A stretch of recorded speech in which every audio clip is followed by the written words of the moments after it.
Bonjour, bienvenue dans cette vidéo de l'UTP consacrée au transport public face à la crise sanitaire.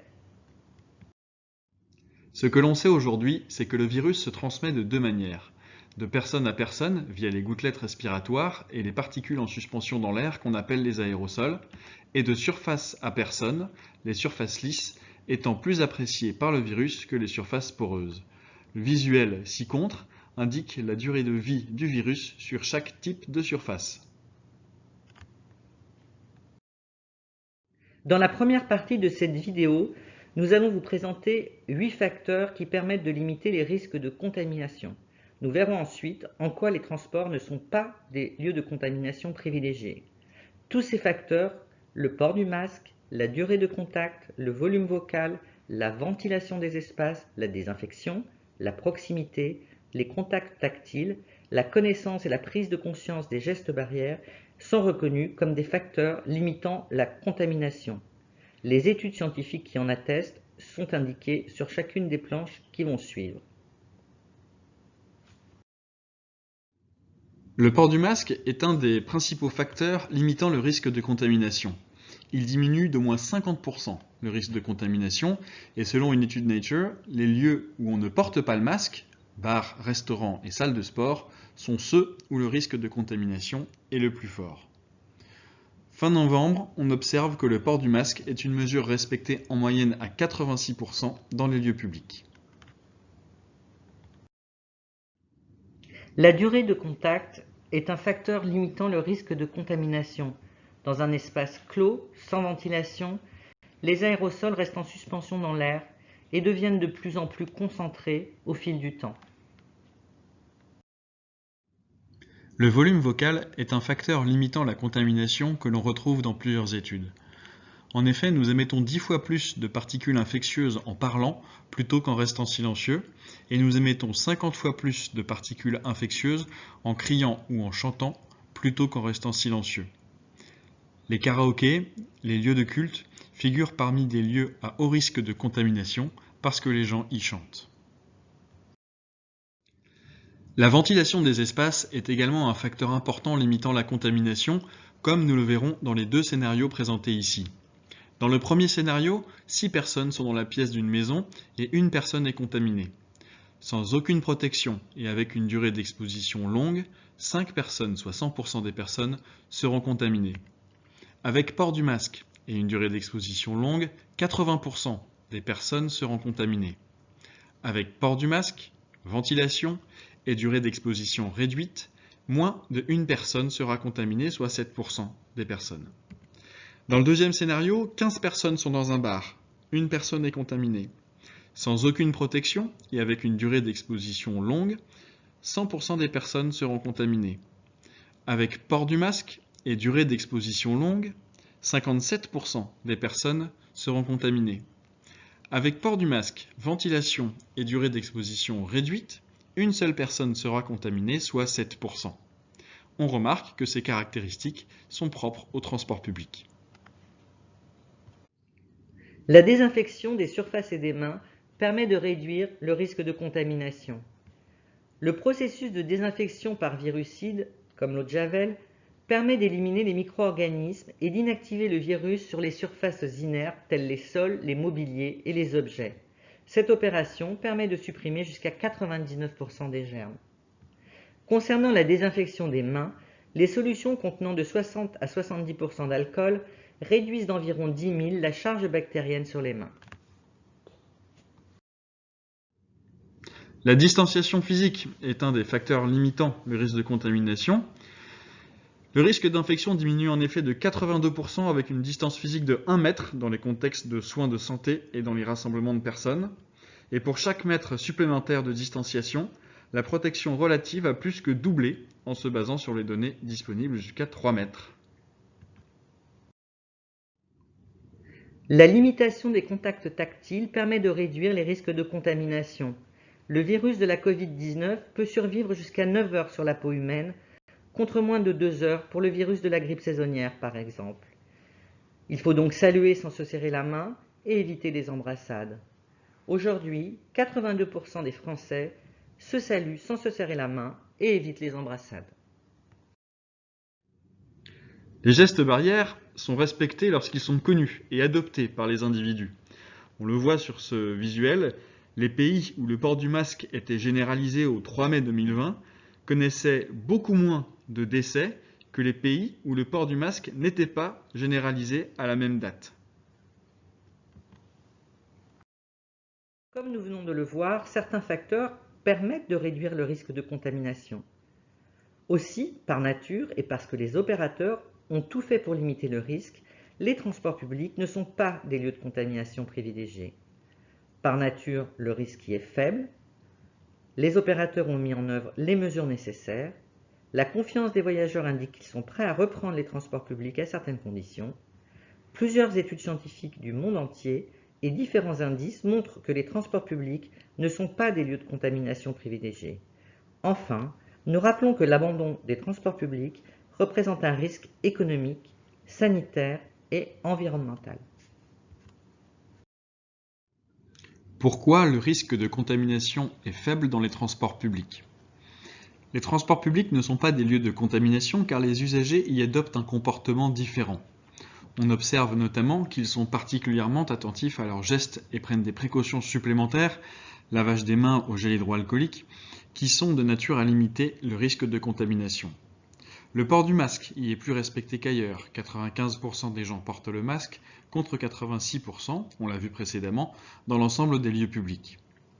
La durée de contact entre usagers est plus courte que dans une soirée ou au restaurant. Par nature, les usagers évitent les embrassades davantage qu'en famille. On observe également que les voyageurs parlent plus doucement et que les cris et rires y sont rares. Les transports ne sont pas des espaces clos comme les autres, ils sont ventilés régulièrement, toutes les 6 minutes dans un train de banlieue et toutes les 2,5 minutes dans les TGV. Les opérateurs veillent particulièrement à la désinfection et au nettoyage des stations et certains ont mis en place des distributeurs de gel hydroalcoolique au point de passage. L'offre est maintenue malgré le télétravail et les horaires décalés. Les moyens de paiement sont de plus en plus dématérialisés pour limiter les contacts. La communication sur les gestes barrières est davantage rappelée dans les transports que dans la rue. Les moyens mis en œuvre pour protéger les salariés et les voyageurs des transports publics. En plus des décisions gouvernementales sur le port obligatoire du masque dans les transports publics, les opérateurs se sont fortement mobilisés. Ils ont fait preuve de réactivité et d'innovation dans les mesures d'accompagnement. Le port du masque n'est certes pas le fait des opérateurs, mais ils le font respecter. Plus de 15 000 procès-verbaux ont été dressés à la RATP et 8 000 à la SNCF pour non-port du masque. Les procédures de nettoyage ont été renforcées. Pour désinfecter les véhicules et les postes de conduite, les opérateurs ont redoublé d'ingéniosité afin de trouver des procédés particulièrement efficaces. C'est le cas, notamment, de la nébulisation qui consiste à brumiser des produits virucides inoffensifs pour les voyageurs. Les budgets de nettoyage ont ainsi augmenté de 50% pour atteindre près de 300 millions d'euros. Le nombre de salariés dédiés au nettoyage des véhicules, des gares et des stations a lui augmenté d'environ 20% en moyenne. De nombreux opérateurs ont également mis du gel hydroalcoolique à disposition dans les stations et dans les gares. Concernant les dispositifs techniques, les niveaux de ventilation et de renouvellement d'air ont été augmentés. Des facilités de paiement sans contact et d'achat de titres via des applications ou des SMS ont été mises en place. Par ailleurs, des systèmes de gestion en temps réel des flux en gare et en station ont été déployés. Du premier confinement jusqu'à la fin du mois de novembre, les transports ont proposé une offre près de 2 fois supérieure à la normale pour permettre la distanciation physique de manière générale et lors du premier confinement, l'occupation d'un siège sur 2 en Île-de-France notamment. Enfin, des dispositifs de communication ont été déployés pour fournir des informations en temps réel sur l'occupation des véhicules. De nombreux panneaux d'information dans les véhicules et en station, des annonces sonores, des annonces visuelles ont enfin été mises en place. La plupart de ces mesures d'accompagnement sont aujourd'hui maintenues. L'UTP a récemment présenté les résultats de l'Observatoire de la mobilité 2020. Cette enquête interrogeait les Français sur leurs habitudes de déplacement. Les résultats sont présentés dans cette diapositive. 77% des utilisateurs de transports publics estiment que les transports publics se sont rapidement adaptés à la crise sanitaire. 85% des utilisateurs de transports publics ont un niveau de confiance identique ou meilleur en leur opérateur pour assurer leur sécurité sanitaire à l'avenir. 13% des usagers prendront les transports publics plus souvent à l'avenir. Pour ce qui concerne les mesures mises en place, le port du masque est jugé rassurant à 88%. La mise à disposition de gel hydroalcoolique est jugée rassurante à 85%. Les actions de nettoyage et de désinfection quotidiennes sont jugées rassurantes à 80%.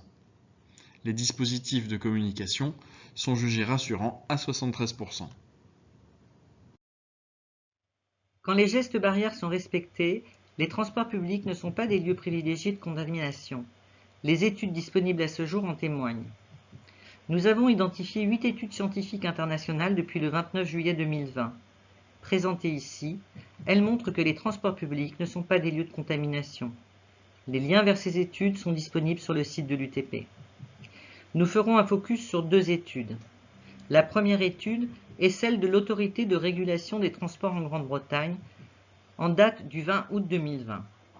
Cette étude conclut que sans masque, le risque d'infection est de 1 pour 11 000 voyages. Avec masque, il est de 1 pour près de 20 000 voyages. En tenant compte du risque de mortalité lié à la Covid-19 et à l'accidentologie, il est donc 25 fois plus risqué de se déplacer en voiture qu'en train. La deuxième étude émane de Santé publique France. Depuis le 21 mai, cet organisme publie un bulletin épidémiologique hebdomadaire qui compare 14 types de collectivités, crèches, entreprises, universités, etc. Depuis le début de ce recensement, les transports publics n'ont jamais représenté plus de 1% des clusters identifiés. Certes, les clusters ne représentent que moins de 10% de l'ensemble des nouveaux cas de contamination. Toutefois, sur ces 10% de nouveaux cas, en comparant les 14 types de collectivités recensées, les transports publics ne représentent qu'1% des clusters. Ce chiffre est d'ailleurs corroboré par l'Institut Robert Koch, l'équivalent allemand de Santé publique France, dont les données indiquent que les transports publics ne représentent que 0,2% du nombre de cas. À ces études s'ajoutent des constats rapportés par des enquêtes journalistiques ou des relevés empiriques d'opérateurs de transport. Nous ferons un focus sur 2 de ces constats. À Hong Kong d'abord, on sait que le réseau de transport est très dense et très utilisé.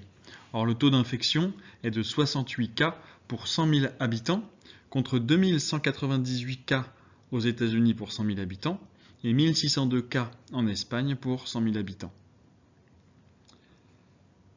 Le deuxième constat est réalisé par le VDV, qui est l'équivalent de l'UTP allemand. Il a publié le 29 octobre un rapport qui indique que le nombre d'infections chez les employés des transports publics est très faible.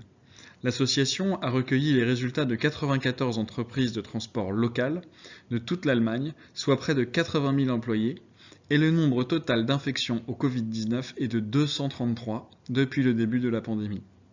Cela correspond à un taux de 0,29%, alors que la valeur nationale de la population totale est presque 2 fois plus élevée, elle est à 0,54%.